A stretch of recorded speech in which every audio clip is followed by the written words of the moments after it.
शीर्षक भक्ति की ज्योति।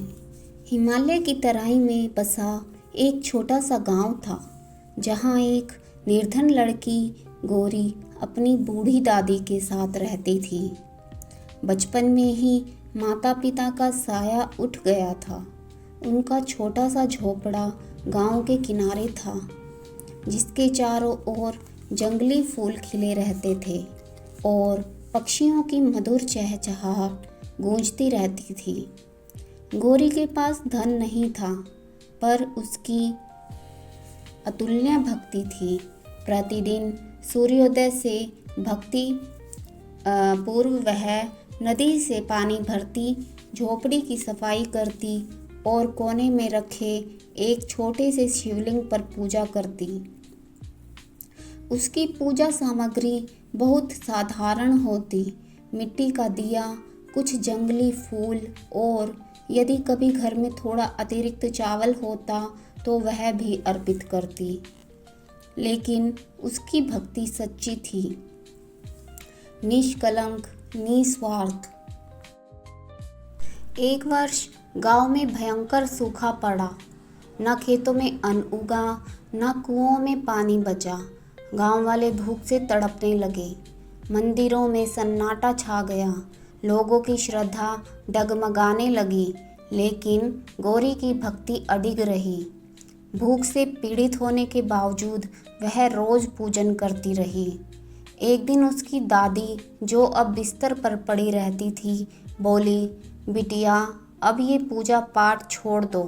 भगवान भी जानता है कि तू भूखी है। ये चावल जलाने से अच्छा है हम खा लेंगे।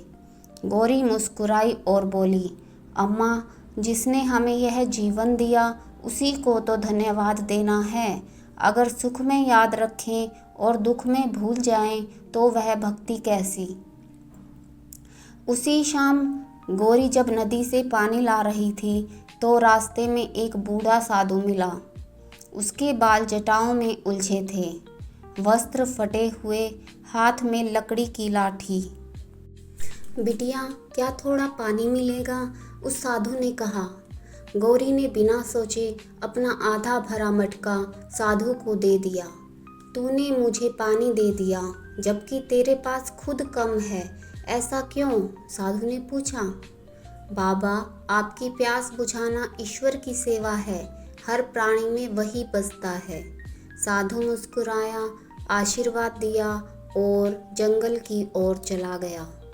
उस रात गौरी ने जब शिवलिंग के सामने दिया जलाने की कोशिश की तो देखा कि घर में न घी है न तेल। वह क्षण भर रुकी, फिर बाहर गई। जंगली अरंडी के बीज इकट्ठे किए, उन्हें पीसा और उसका तेल निकाला। कठिनाई से दिया जला, पर लौ शिथिल रही। गौरी पूजा करते हुए गुनगुना रही थी, शिवाय नमः, शिवाय नमः। शांति स्वरूपा, शांति स्वरूपा, दया करो, रक्षा करो, करुणामूर्ता, दया करो, रक्षा करो, करुणामूर्ता। तभी बाहर आंधी चलने लगी। झोपड़ी कांप उठी, पर दिया बुझा नहीं।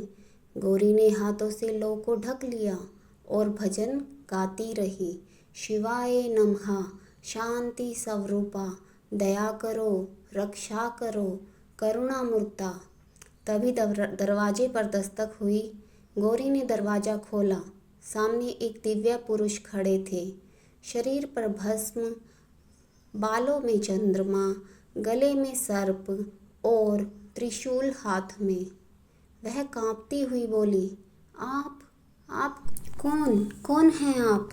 वो मुस्कुराए, तूने मुझे रोज़ बुलाया, अब पहचानती नहीं? उस आदमी ने कहा।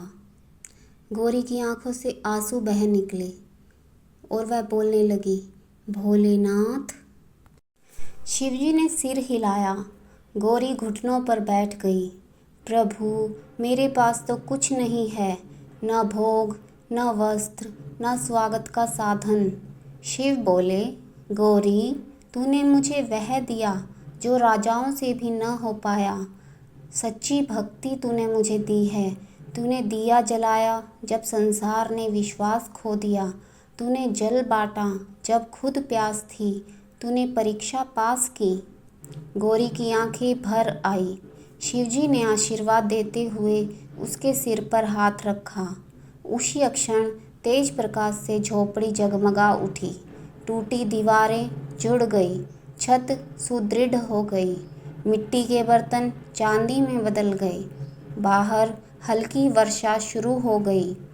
जब गौरी ने फिर दृष्टि उठाई, शिव अदृश्य हो चुके थे। बस एक त्रिशूल शिवलिंग के पास रखा था, जो हल्की ज्योति से चमक रहा था।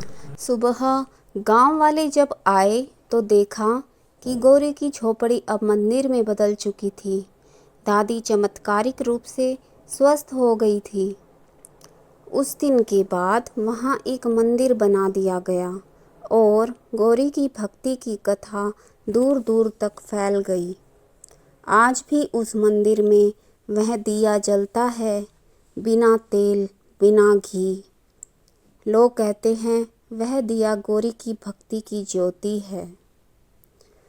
तो हमें इस कथा से क्या संदेश मिलता है, वह हम आपको बताते हैं। इस कथा से हमें यह संदेश मिलता है कि सच्ची भक्ति धन, वैभव या विधि विधान की मोहताज नहीं होती।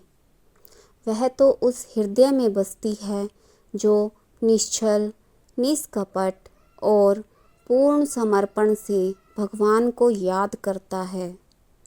ईश्वर परीक्षा लेते हैं ताकि वह देख सके कि संकट में भी हमारा विश्वास अडिग रहता है या नहीं। जब हमारी श्रद्धा अटल होती है तो भगवान स्वयं हमारे द्वार पर आ जाते हैं। तो भक्तों प्रेम से बोलिए ओम सोमेश्वराय नमः।